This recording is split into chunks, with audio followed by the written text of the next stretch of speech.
татко ми као традиционален човек што ова си го прави 95-та година, воопшто не беше отворен за нешто ново. И јас викам, окей, ќе направам новогодишен бренд за шарени чорапчиња, нели Happy Sock се појави на пазарот, беше многу популарен, викам ќе направиме за локални, направивме 300 парчиња и татко ми вика као, ма не знам ова кој ќе купува, имаш ти Јас имам 3 верзии. Да, и кога ме праша татко ми која цена ќе ја ставиш, јакам 290 денари, и ми вика ти си луда, значи нема шанси, значи не ги врегај луѓето. Целиот тој мост на доверба, што е многу клучен за еден фамилиарен бизнис, тоа беше една клучна карика кај што мојот татко и мојата мајка и моите сестри ми дадоа огромна доверба. Наш македонски бренд Април 22 прави биоразградливи хула-хупки кои што во моментов се продаваат и во Америка, и во Европа, и во многу напредни економии земја, секако дека може да се најдат и кај нас.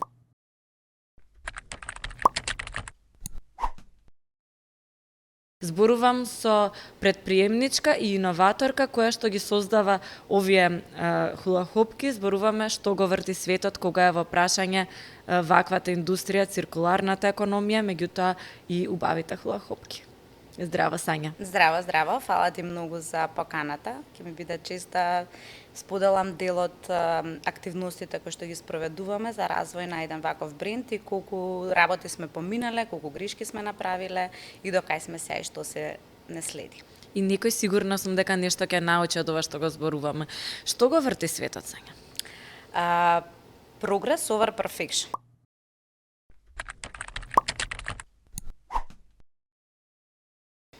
Според мене, дефинитивно.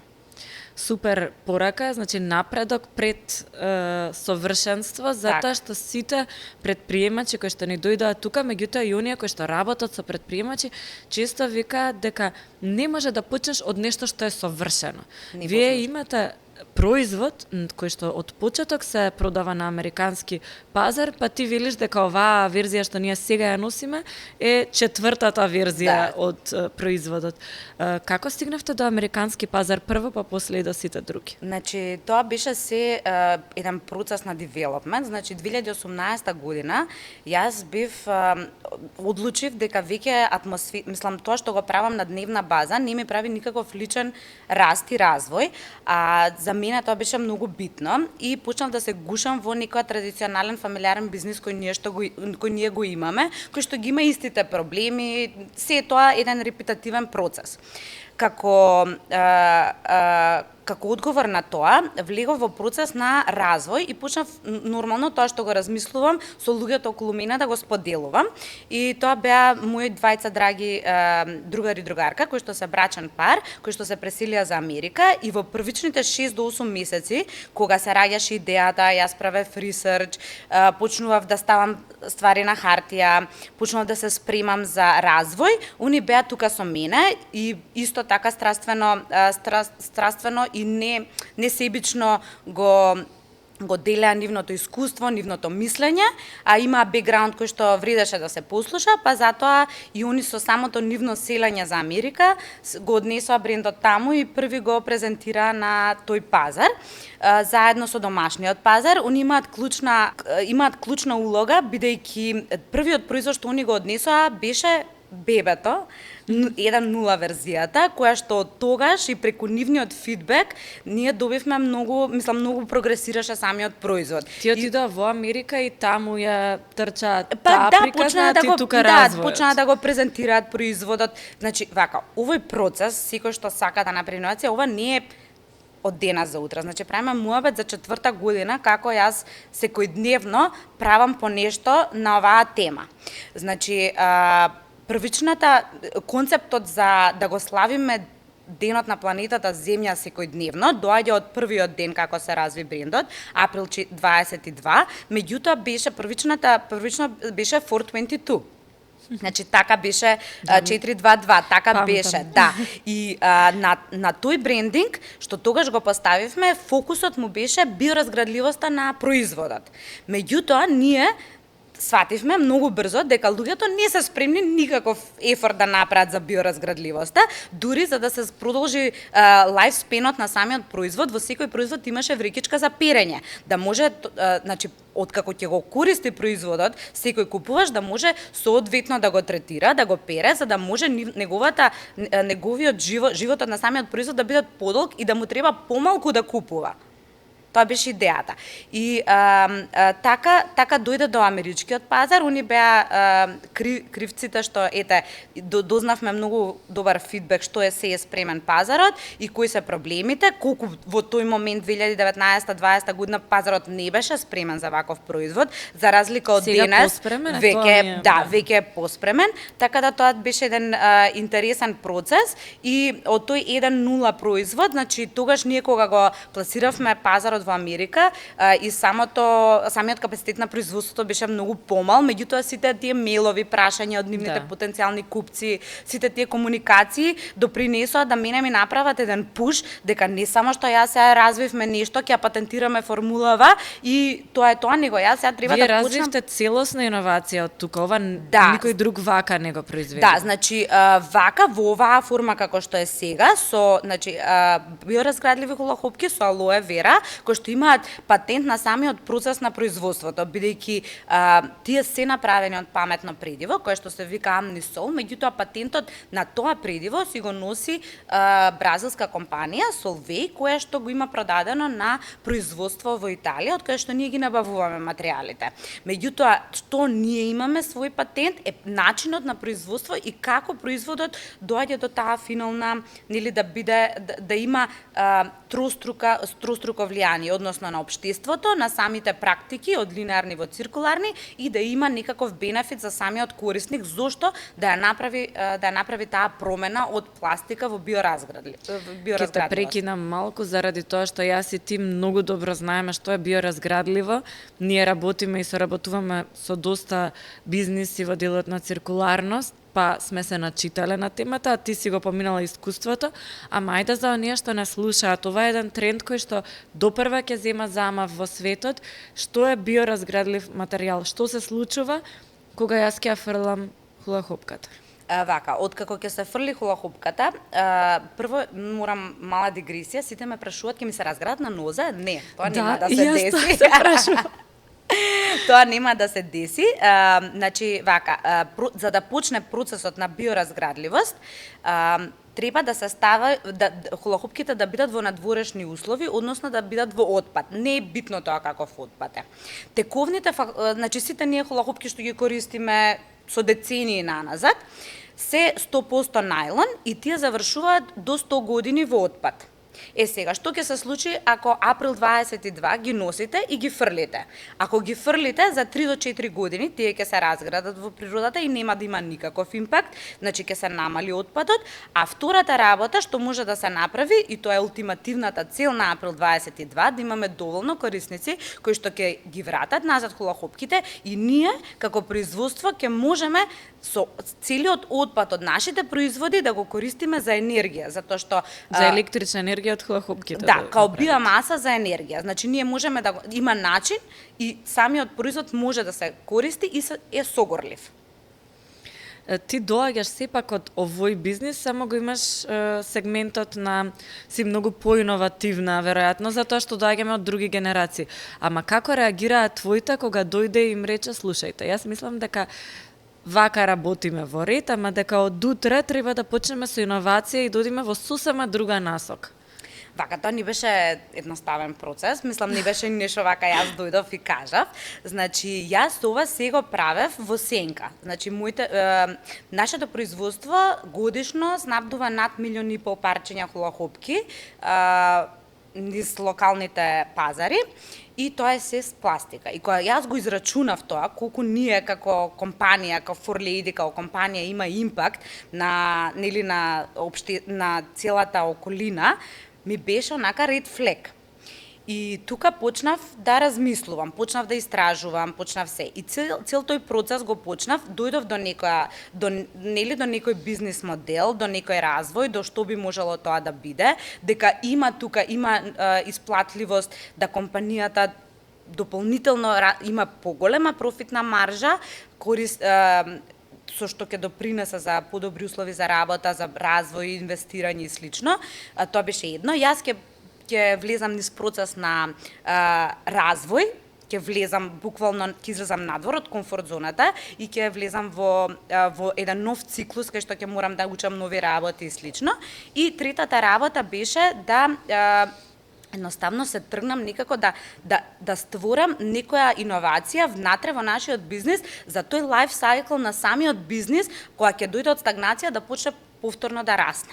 Че тоа беа трите двигатели кои што мене работеа во мене подолг период. И прво, пред да се развие април 22, една нова година, само ова морам да го кажам како пример, за да сватите колку, например, татко ми као традиционален човек што ова си го прави од 95-та година, воопшто не беше отворен за нешто ново.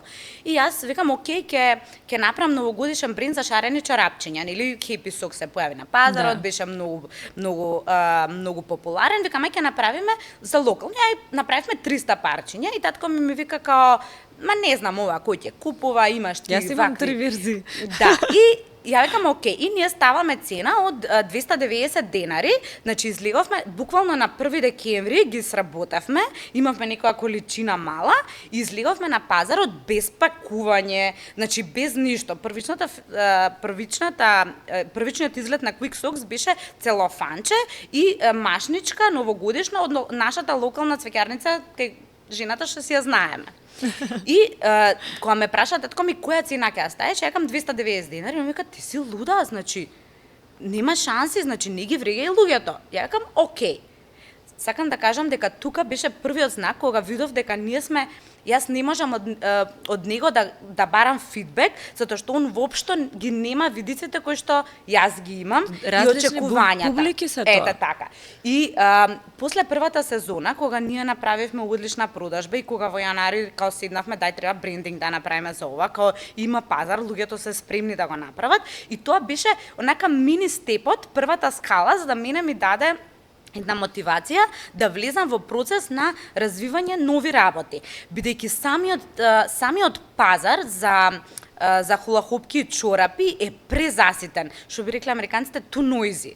Значи ти таму имаш еден куп брендови кои што имаат, мислам, се е тоа пластика, се тоа, меѓутоа они се, и сега јас како едно мало човече, една мала фамилиарна фирма од Македонија, никако не можеме да stand out ако не направиме нешто што никој од нив не се замара со тоа, така?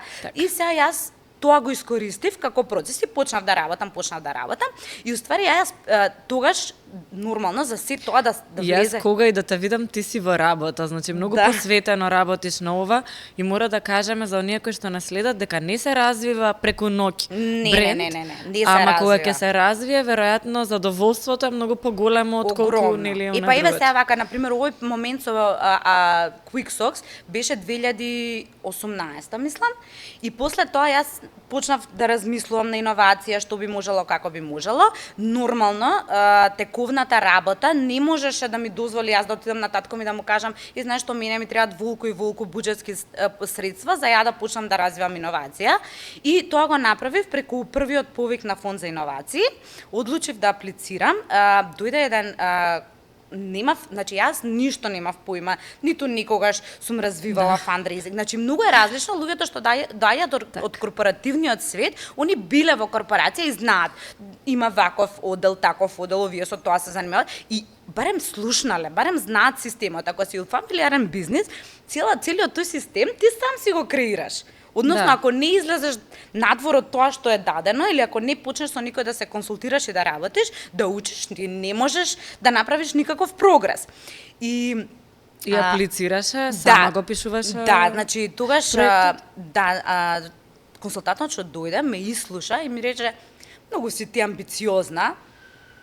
Не знам што да ти кажам, ама пошто си волку амбициозна и така енергично ми збориш", и ми даде некоја 2,5 пати повисока цена од пазарната, као еве јас ќе ти помогнам. И мене тоа многу ме навреди искрено, затоа што те потценил дека си нова и амбициозна, мислел дека нема да истражиш која е цената на пазарот, па ти дал веројатно многу така, повисока значи цена. многу ме навреди, ма ме мотивираше. Значи ја му опростив со истиот момент и реков окей, а ова ќе го направам сама и тогаш ми помогнаат тројца блиски мои, другарка и другаров и другарка што се веќе во Америка и заедно со нив тројца пројдов ни процесот на пишување на апликацијата. Јас многу лесно, мислам, јака страна ми е бизнес девелопмент делот, кај што можам да ја развијам идејата се, меѓутоа слаба страна и ден денес ми е делот кај што тоа треба на хартија да го ставам и тоа убаво да звучи и било кој што нема никаков бекграунд од темата да може да разбере што ми е мене поентата.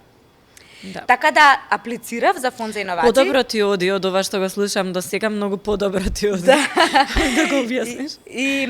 Така да Тоа беше првиот процес кај што јас воопшто мојата фамилија, мислам, знаеше дека нешто работам, меѓутоа не знаеше детали и нормално моите за своите 30 години искуство работно, никогаш никој ништо не им дал. Значи, они се претприемачи од прв ден, значи и работат за себе, низ разни бизниси, за себе и на нив никој ништо не им дал. Значи повеќе се сретнале со фактот некој да им одмогне, него да им помогне. И они едноставно не веруваа во опцијата дека некој јас ќе напишам нешто и заради моите квалитети, ради тимот што го имам, ради ресурсите што ги поседувам, дека некој ќе ми даде шанса јас да влезам во процес на развој.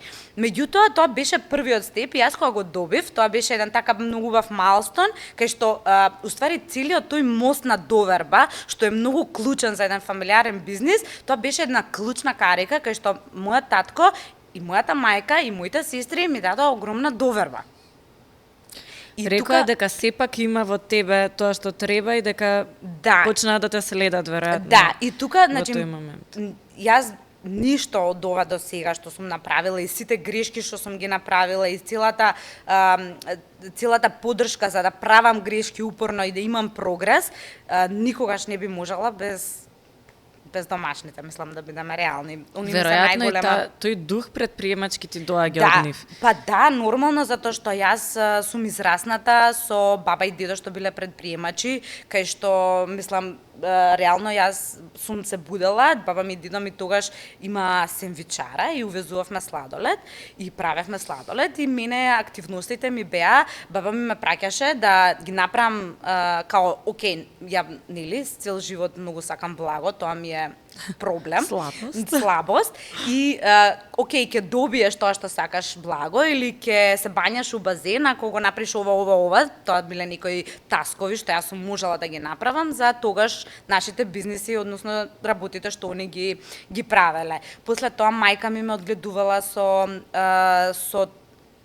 таа фаза, као ќе ми, што и да ми каже, не смееш не да кажеш, као за не сакам, не можам и не знам, никој не му треба ни труд, ни ум, ништо, не знам, не сакам, појма немам. И така тоа биле некои работи, исто така од друга страна и неуморноста на татко ми и неговата сталоженост и способности за организација, исто така како што сум ги гледала од дете, нели ми биле дел од тоа како се вмрежало во мојот карактер за некои од работите да на тоа се апгрейдувало и знаењето и околината и луѓето и сите тие работи. И ти си новата генерација која практично ги повлекува сите овие работи.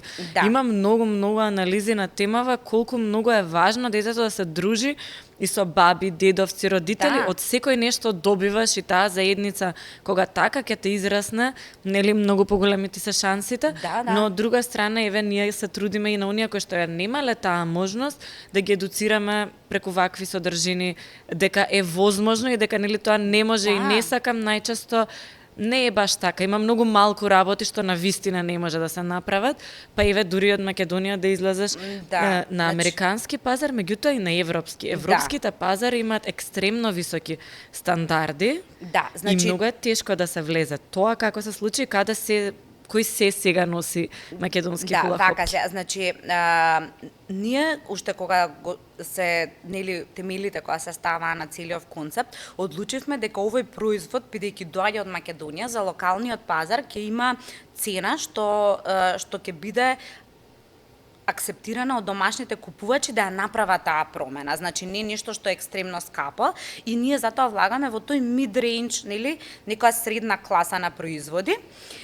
Додека потенцијалот од самиот старт го гледавме во скандинавските земји и во Германија, како и Франција, каде што екосвесноста на купувачите е на многу повисоко ниво. Значи, за разлика од домашните купувачи, кои што ќе не прашаат дали 20 денари се производиве, пошто пишува 20 ден, а тоа е дебелината, прашањето од европските купувачи се: кои се сертификати ги имате, како јас можам да проверам валидноста на тој сертификат, дали хулахупките се согоруваат, како јас можам во домашни услови да проверам нивната биоразградливост, која е вашата транспарентност за производите, која е вашата транспарентност за Тие се проблемите кога имаш пари. Така, значи сосема различно е и прашањата и начинот, и затоа и целта на Април 22 беше да биде достапна за европскиот и за шведскиот пазар, поради тоа што таму и куповната моќ е поголема и, например, ако тука некоја просечна цена е околу 400 денари на нашите производи, просечната цена за тој пазар е околу 17 до 20 евра. Ама веројатно и цената да се освои пазарот е поголема. Многу често луѓе го занемаруваат тоа. Велат, тука ги продавате 400, а таму 1200. Па да, ама тука ги произведувате, ги ставате во продавници и тоа е тоа. Да освоите вие европски пазар, ви требаат сите сертификати. Ви треба маркетинг веројатно. И сето тоа е трошок и затоа се тие поскапи. Знаеш како, кога некој ќе развие ваков производ, кога си иноватор, мислиш дека ќе отидеш во некоја, нели, ритейл, некој ланец и они ќе те пречекаат со отворени врати. Тебе те чекавме, баш. Да. И мислиш дека они ќе бидат фасцинирани од идејата, дека тоа не е така. Значи, тој процес воопшто не е така. Значи, ние потрошивме година и пол во хантање, 2 години можеби, во хантање на ритейл од луѓе што одлучуваат. Значи, луѓе што имаат одлучувачка моќ, што се на текстил, во ритейл, различни ритейл маркети, дрогерии, низ Германија и Европа, и директно до нив со мейлови. И во кои маркети сте сега во Германија? Па, тоа сакам да ти кажам. Сега не сам поентата на муабетот, затоа и вака го почнав. Значи, меѓутоа сите леле браво, супер, меѓутоа ние на полица не гледаме дека има доволно побарувачка за вакви производи. Значи, да видиме трекшн, па после тоа јавете ни се. Значи, тоа беше првото. Зошто? Затоа што ниту еден голем играч, ниту една голема дрогерија и маркет во светот не сака да инвестира заедно со тебе за да ги едуцира купувачите. Он е свесен дека купувачот не знае дека носи пластика. За да еден купувач дознае да носи пластика и да му ја смениш неговата навика, се потребни средства. И сега било кој маркет за тоа било кој одлучувачка што има некој нели над 1 милион купувачи, да го почне тој процес од тебе, него му треба цел тим што ќе работи со тебе, значи е временски губење време плюс дополнителни пари и полица што он има некоја си цена за таа полица. И така, после неуморен процес на многу состаноци со многу различни типови на дрогери низ сите овие европски пазари, ние свативме дека нашиот процеп за да стигнеме до купувачот и да се представиме е онлайн платформи, односно директно до купувачите. И така се појави еден дечко од Шведска кој што заедно бевме на конференција, каде што се запознавме, јас му кажав шо правим и он беше отворен да почне со работа на шведскиот пазар. Нормално ние од тука целата поддршка да се направи тој вебсајт, се да се направи, така да целата наша присутност на европските пазари е преку онлайн платформите. Девојката што работи во Чешка исто така работи преку онлайн платформа. Екипата, тимот што работи за германскиот пазар. Вие стварате сега свест и ги навикнувате потрошувачите да ги носат овие хулахопки за кога ќе дојдат во маркет да нели ги препознаат. Едноставно да не стигне мејл со селс презентација до одлучувачката моќ или тој што одлучува, него иновативниот тим на компанијата да го спотира тоа на LinkedIn, Instagram, било како, преку веб search и да ви рече, ова е добро да имаме ние edit value за нашата нова програма in and out или редовна програма. Исто така, покрај... И да ви се јави, да ве побара баш вас. Да. Например, еве сега во Норвешка сме проговори со некој ланец на маркети што има над 50 продажни места, меѓутоа они имаат цел процес. И они на нас ни кажа, да, вие сте окей, ние имаме два таймизи годишно, кога ние влегуваме у процес на ресерч на производот и сега ние доставивме се што е потребно, они ќе прават ресерч за производот, значи они лично ќе го носат вработените, ќе прават евалуацијски форми, тоа е еден процес и тоа е тежок процес. Значи, верувам и за нив и за вас. Да, и мислам затоа и ние, нели некој ќе рече 2018 се уште, нели сега слушаме, да, меѓутоа ние имавме многу апгрейд, модифицирање на производот за да биде поиздржлив, за да има подобар фидбек, за да и се уште нас не се случува. И еве на пример сега викендов еден познат ми вика: "Еј, знаеш што, жена ми си ги купила холхопки, ти е многу задоволна." Да, и многу луѓе сум слушнала дека затоа што очекуваш да се некако различни, а не се, дури и попријатни се, нели, за тоа е носење. идејата, да, значи, имаат мекост, да ја хидрираат кожата и едноставно долги сати на нивното носење да не прави проблеми. Например, нешто што мене лично ми сметало, било тоа да ти се овде, нели, кичката да си се собира. Значи, не знам, да имаш, например, од пластиката имаш специфичен мирис во интимниот дел и делот на нозете, кога долги сати ги носиш. Значи, самата кожа, поготово во зимно време, сите ние знаеме жените, кога ќе се облечеш хулахупки, тоа као една бела суво, цела ти е бела кожата суво, значи тоа да се намали, значи и тоа се тие работи на кои што работиме. И секогаш кога некој ќе ми даде, треба да ги размисли еден предприемач за да даде добар физички производ. Да. Многу размислувавме за да почнеме да разговараме со некој кој што дава физички производ, затоа што нели во делот на IT дигитални производи многу лесно се тестира и пазар и сето тоа.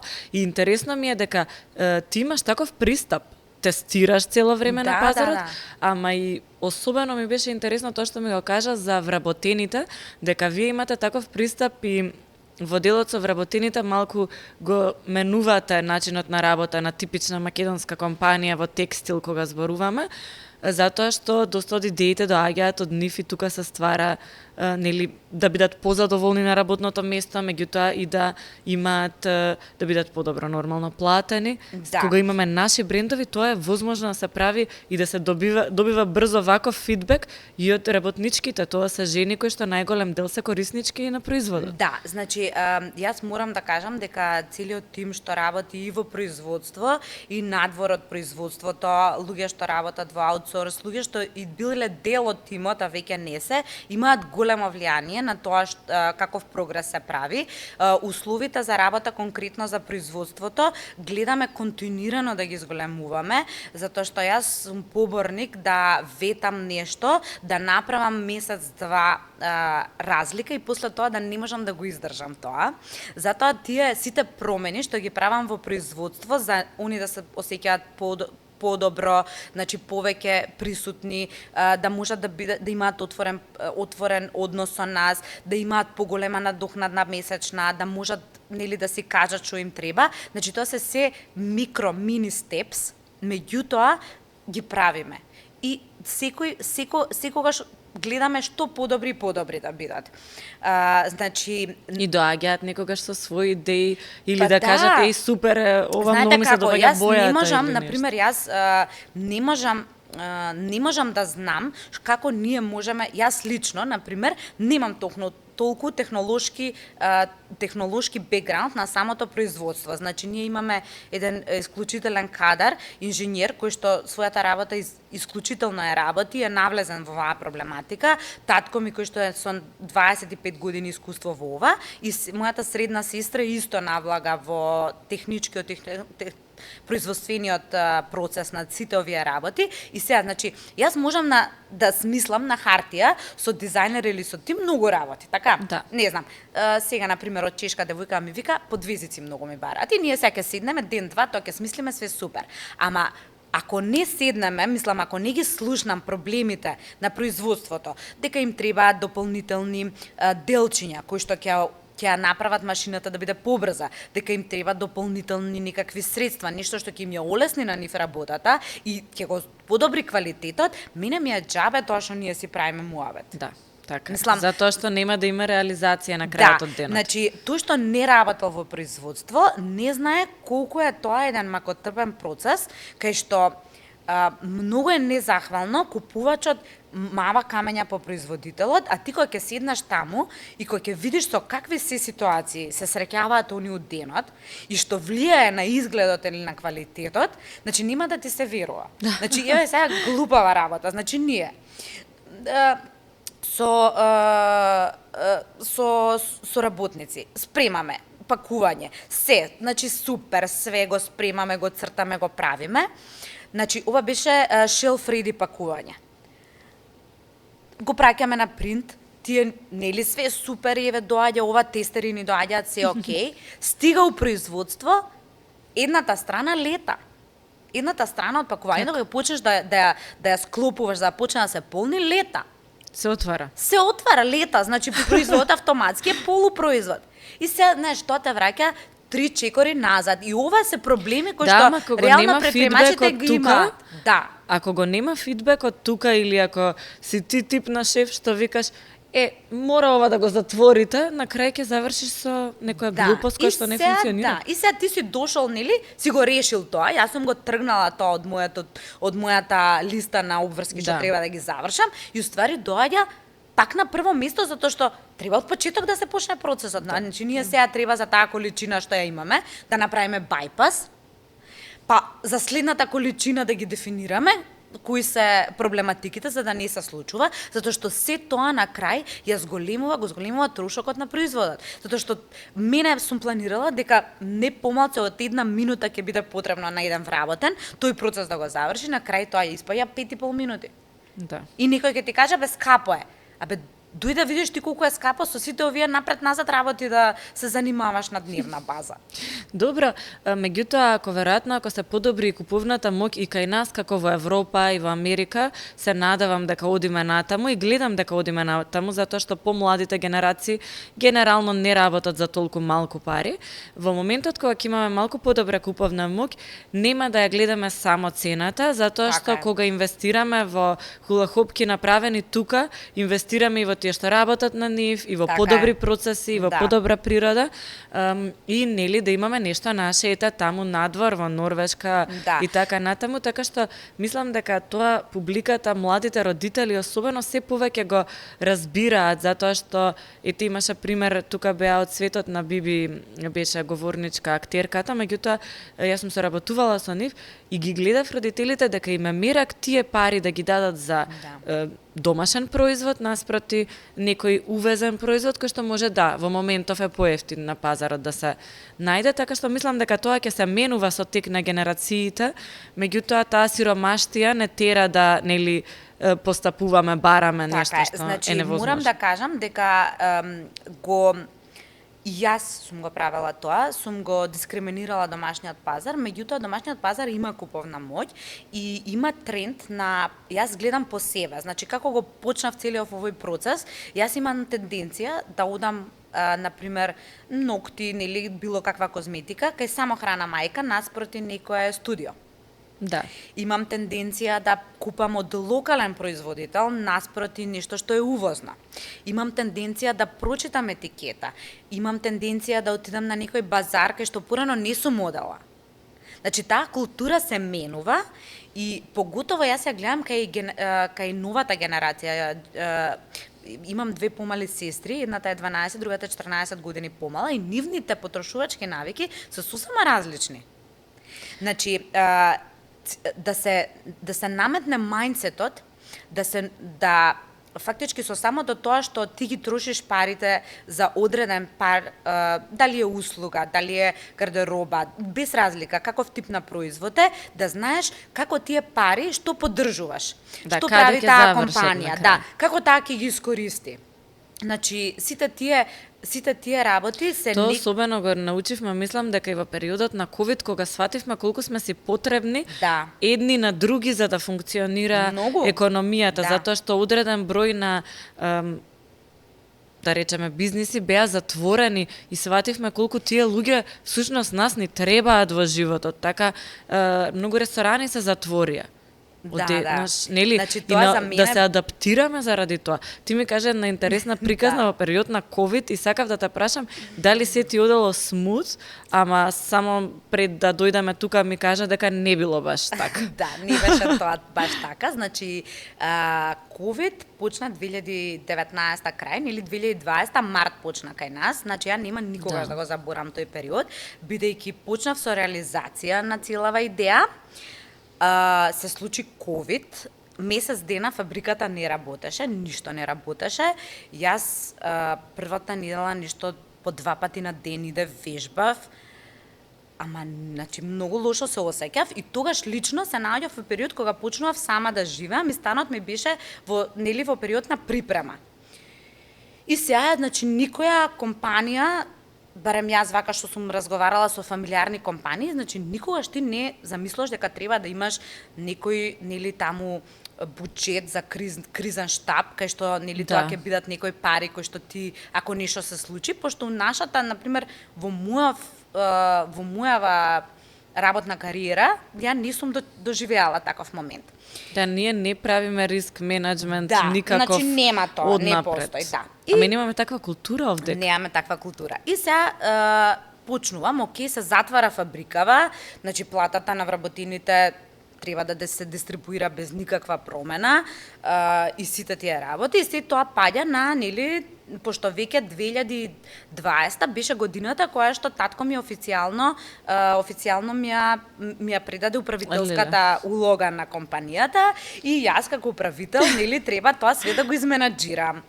И идам ја на водно, се качувам, се симнувам, другарка ми се јава, ајде да пиеме кафе, земав, нели, to go кафе, седнуваме у капиштец. Треба да се снајдеш со ситуација кај што ти е затворена Да, фабриката, значи, како мене ќе финансираш у глава бизнес. милион работи, значи милион, значи што ќе биде вака така, што ќе даде помош, нема да даде помош, вака даноци, што ќе има, значи милион работи, значи правам милион сценарија како би можела јас посмут да го поминам овој период. И одам со другарка рандом да пијам кафе и она ми збори, нели, као другарка со другарка, дечко, вака не се јавува и се јавува, било излегле, не излегле, вака ме нервира, го нема, он ништо таму се замара со ковид, развива производ и сега ја слушам и од се што можев да ја кажам, нели, како женски штаб која ќе се собереме, па нели си солиме памет, да, и ја и викам, абе, каков производ развива? И она ми кажува сталаци за дезинфекција, ова она. Викам, а ти да ми даеш контакт од тој човек, дали може ја, викам, со никој таму да комуницирам? И она ми дава контакт, ја утре дента правам ресерч и сваќам дека тоа се премиум сталаци за дезинфекција кои што би се користеле за ресторани, хотели и слично. А тогаш беше, нели, мендатори. Значи, секој мораш. И јас, фино лепо, со дечкова што ми работи IT, му се јавам, му викам, дали ние до утре, ова време, може да купиме домен, dezinficiraj.se и да поставиме сајт, да отвориме Инстаграм, да пуштиме реклами, SEO, све што треба и ние да почнеме да продаваме. И он ми викам, може. Викам, еве ти го сајтот, реплицирај се на македонски и продаваме. Одма пуштаме. Луѓе, тоа беше... За колку време го отворивте? 24 сати. Буквално, значи јас се јавив, ми рекоа дека може, да, почнав да видам, нели, што треба за увоз, кој се, и ние го ставивме сајтот. Тогаш во тој момент, баш ова беше април, значи почеток на април, значи првите 3 недели од како се деси корона, значи третата недела од како целава паника, значи оној период кога дома пред да влеземе се дезинфициравме, значи тој период. И он го поставува сајтот, ја го ставам Инстаграмот, почнувам да ставам реклами на Инстаграмот и почнува ненормална побарувачка. И почнуваме и гледаме дека, значи, има луѓе што сакаат премиум, меѓутоа сакаат и поевтини, почнува многу македонски компании кои што почнуваат да изработуваат, јас сите нив ги земам за соработници и фактички ние станавме некоја платформа за кај што секој може да си купи било какав апарат, дезинфекција, сите тие средства, маски, се живо што може. Онлайн? Онлайн. И Затоа што тогаш се префрли онлайн во тој момент. И тоа беше еден кризен менеджмент што јас го направив, што многу ми помогна да дојдам до многу нови контакти, до многу нови, мислам, беше стварно мотивирачки дека ја успеав, значи имавме 100.000 рич за една недела на профилот. Тој принт скрин си го чувам, баш онака како рекеп која ќе ми текне, дека успеавме и сум многу среќна, пошто тоа беше еден одличен крајс менеджмент, за јас да можам посмут да го изменаџирам процесот на континуираност на фабриката, пошто после месец дена се вративме на работа и почнавме да работиме, а исто така да не одстапам од мојата желба да во мај се преселам сама да живеам. Пошто иначе ќе требаше тие средства предвидени за моето средување на станот да се префрлат во компанијата, за да се спаси. Ти двете ги реши. Да, и така тоа беше еден добар менеджмент, среќа, моја упорност, значи и тогаш уствари после тоа дишкото што заработиме заедно Дамјан ми вика, јас прв пат тогаш сватив ти колку ствари знаеш да продаваш, пошто мојот број беше сите мене ми се јавува, ја по цел ден. Ти цел ден си продавала. Да, ја цел ден продавав и јас дезинфекциски што и да е, се за дезинфекција. Да, се dezinficiraj.se беше сајтот, веќе тоа беше уствари бизнис план кој што траеше 2 години и веќе после 2 години кога побројачката скроз се намали, веќе сите што ми се јавува ги праќав директно до нашите соработници, до фабриките или соработниците директно. Ама толку и ти требало Да, тоа беше доволно за мене да некој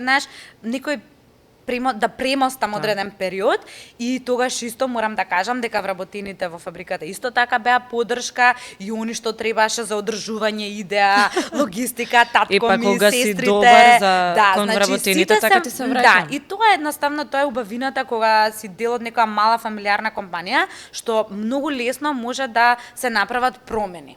Да. Меѓутоа треба да бидат отворени за промени. Сега нормално, да, јас после долг период 10 години борба со татко ми да ми верува, целиот тој мост на доверба да се затвори, тоа имаше влијание. Меѓутоа тоа се е една макотрпна работа и тоа е цела една MBA за цел како тоа фамилиарен бизнис, там има многу предизвици.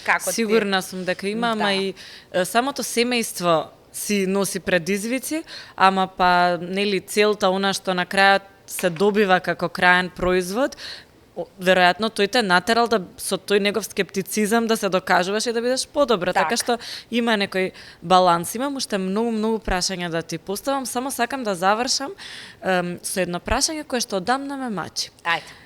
Работиш со биоразградливост, веќе ти е доста позната веројатно и технологијата што е во позадина. Што е она што ни недостасува за сите или поголемиот дел од облеките кои што ги носиме или она што го користиме како пелени, влошки се фрлаат на големо, да биде биоразградливо? Многу кратко само те молам, дали е возможно се да биде биоразградливо еден ден? Значи, возможно е, че ми имаме месо без без месо. Без месо. Значи, возможно и тоа, се е возможно. Морам да кажам дека низ овие години што активно читам, следам, одам на различен тип на саеми, има премногу голем број на луѓе кои што инвестираат и во развој на технологија, и во развој на нови материјали, и во развој на процеси, за да ова се смени. И верувам дека во следните 10 години ова нема да биде така редок случај, него за секој производ ќе имаме опција, па можеби и владите ќе се освестат да ги намалат и да субвенционираат компании кои што се спремни да развиваат вакви производи и да се качат царините. Еве пример дека успева, така. Па да, еве на пример нашата држава може на нас многу лесно да ни помогне ако на целата пластика уведе дополнителна царина или данок, а на нас даночните обврски. Да, ама има многу инструменти, Друг инструмент е на пример да се прават различни работилници во градинките, основните, средните училишта и исто така да се развива едноставно имаме еден мајндсет кај вработените и кај сите сите луѓе што се на одлучувачка моќ, многу, јас никогаш не го разбрав тоа, многу си го чуваат знаењето. А треба да споделуваме Да. и така може оваа технологија некому ќе му помогне значи, јас за сум нешто човек друго. што мојот принцип е што повеќе кажам, ослободувам повеќе простор да научам. Да. И знаеш како стално им викам на луѓе вака кога ќе се најдеме у ситуација ги гледам дека си го бранат знаењето, викам добро, кога ќе дојдеш дома, си бил у маркет, си пазарел и ќе ти дојдат гости.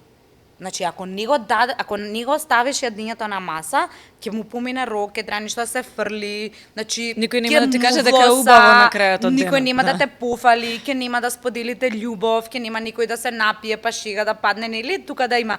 Исто така и со знаењето. Што повеќе го споделуваме, повеќе простор ослободуваме за ново знаење и едноставно е клучно сите луѓе да сакаат да го споделат своето знаење. Значи сите кои ќе дојдат на некоја позиција на моќ, кај што имаат некое знаење, да, јас моето знаење со многу грешки, многу пати сум го платила и сето тоа. И тоа е убавината кога работиш во корпорација, грешките друг ти ги плаќа. У фамилиарен бизнис, се тоа сам ги си плаќаш, плаќаш. да.